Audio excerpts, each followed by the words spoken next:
గొప్పలు చెప్పుకొని జబ్బలు జరుచుకునే ఉద్యమకారుని అనేట ఆయన ప్రధాన ప్రతిపక్ష పార్టీ హోదాలో ఉండి ఒక రాష్ట్ర ముఖ్యమంత్రిని పట్టుకొని ఏం బీకనిక పోయినావు అని అడిగితే రా ఇప్పటికే ప్రజల్ని ప్యాంట్ ఊడబిక్కురు, ఉన్న అంగి చొక్కా కూడా ఊడబిక్తాం.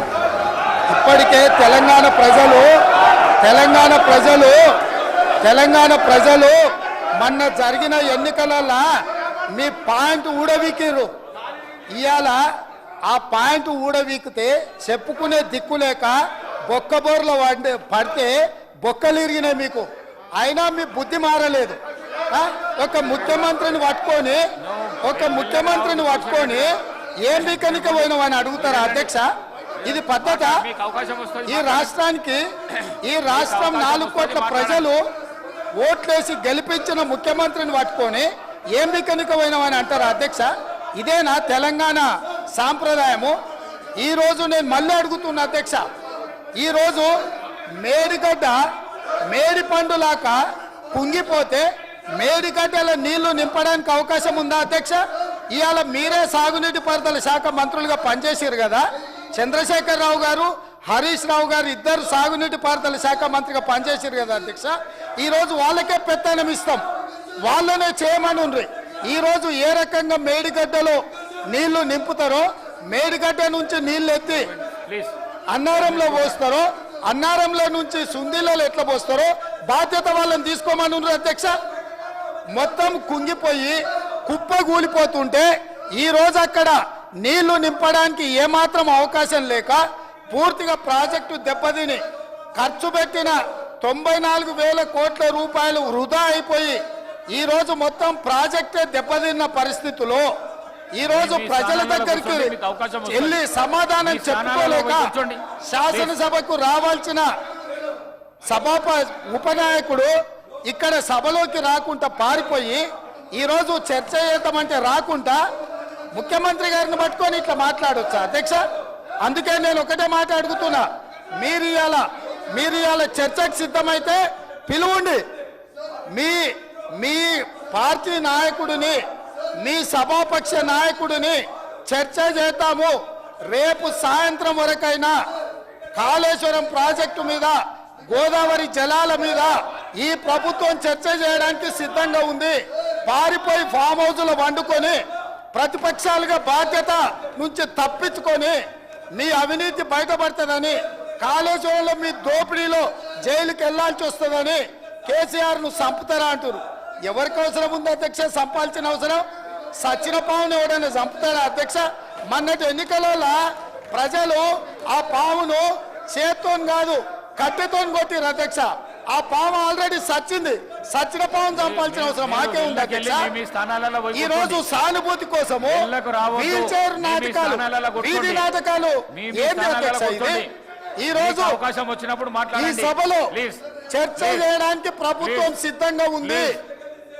నిజాయితీ ఉంటే, మీరు అవినీతికి పాల్పడకపోతే, మీరు చెప్పినట్టు మేడిగడ్డలో 2, 3 పిల్లర్లు కుంగిపోతే దాని మీద తీసుకోవాల్సిన నిర్ణయాల మీద మాజీ ముఖ్యమంత్రి గారు చంద్రశేఖరరావు గారిని సభలోకి రమ్మనుండ్రి.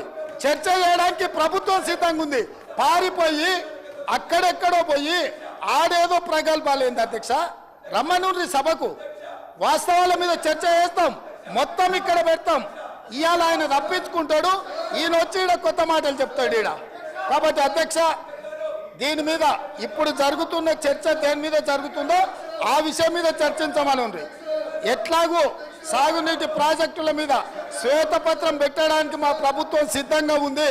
మీరు ఏమేమి విషయాలు ఉన్నాయో, ఏమేమి చర్చ చేయదలుచుకుందో మొత్తానికి మొత్తం శ్వేతపత్రం సందర్భంగా చర్చ చేద్దాం. లేదు కాళేశ్వరం మీద మీరు చర్చ అంటారా? దానికోసం ప్రత్యేకంగా తమ సమయం కేటాయించండి. కాళేశ్వరం మీద చర్చ చేయడానికి మేము సిద్ధంగా ఉన్నాం అధ్యక్ష. కడియం శ్రీహరి గారు, కడియం శ్రీ మీ స్థానాలలో కూర్చోండి ప్లీజ్. ప్లీజ్ ప్లీజ్ ప్లీజ్ అధ్యక్ష, మీ స్థానాలలో పోయి కూర్చోండి. స్థానాలలో పోయి కూర్చోండి ప్లీజ్. ప్లీజ్ ప్లీజ్ ప్లీజ్ వెళ్ళకు రావద్దు దయచేసి. ఈ ప్రాక్టీస్ బాగలేదు, వెళ్ళకు రావద్దు ప్లీజ్. అధ్యక్ష, గౌరవ ముఖ్యమంత్రి గారు సభకు వచ్చిన తర్వాత నిన్న మేడిగడ్డలో జరిగింది కానీ లేదా నల్గొండలో జరిగిన విషయాలపైన, కృష్ణానది జలాలపైన, గోదావరి నది జలాలపైన శ్వేతపత్రము పెడతామంటున్నారు. తప్పకుండా ఆ శ్వేతపత్రం చర్చలో మేమందరం కూడా పాల్గొంటాం అధ్యక్ష. అన్ని విషయాలను కూడా మనము చర్చించడానికి అవకాశం ఉంటుంది. కానీ ముఖ్యమంత్రి గారు వాడే భాష పట్ల మాకు అభ్యంతరం ఉన్నది అధ్యక్ష. ఇప్పుడు ఇక్కడ అధ్యక్ష, నేను ముఖ్యమంత్రి గారికి ఒక చిన్న సూచన. మీరు కాంగ్రెస్ పార్టీ ప్రెసిడెంట్గా ఉన్నప్పుడు ఎన్ని విషయాలైనా మాట్లాడవచ్చు. కాంగ్రెస్ పార్టీ ప్రెసిడెంట్గా ఎన్ని విషయాలైనా మాట్లాడవచ్చు. కానీ ముఖ్యమంత్రిగా తెలంగాణ రాష్ట్రానికి ప్రతినిధిగా, తెలంగాణ ప్రజలకు ప్రతినిధిగా నిండు శాసనసభలో మీరే సహనం కోల్పోయి మీరే వాడరాని భాషను మాట్లాడితే మీరు ఒక ఎగ్జాంపుల్ను సెట్ చేసినట్టుగా భావించవలసి వస్తుంది. ఇది మంచి పద్ధతి కాదు అధ్యక్ష. నేను ముఖ్యమంత్రి గారు సమయం పాటించాలని నేను కోరుతున్నా. వారికి ఓ ప్రధానమైన బాధ్యత ఉంటుంది. వారి పట్ల రాష్ట్ర ప్రజలకు గౌరవం ఉంటుంది. ఆ గౌరవాన్ని కాపాడుకునే విధంగానే ముఖ్యమంత్రి గారు మాట్లాడాలి తప్ప కోమటిరెడ్డి రాజగోపాల్ రెడ్డి యొక్క మాట్లాడితే బాగుండదు అధ్యక్ష అని ఈ సందర్భంగా చెప్పదలుచు.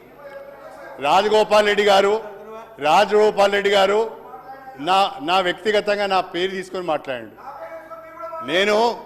వినండి ఒక మాట. రాజశేఖర రెడ్డి గారు ఇప్పుడు నా పేరు తీసుకొని మాట్లాడారు. ఏమని? నేనెవరినో చీట్ చేశానని, నేనెవరికో మోసం చేశానని. అసలు కాంగ్రెస్ పార్టీకి చీడ పురుగు నువ్వు. కాంగ్రెస్ పార్టీని చీట్ చేసింది నువ్వు. కాంగ్రెస్ పార్టీని నాశనం చేసింది గారు. Congress party legislative affairs minister గారు.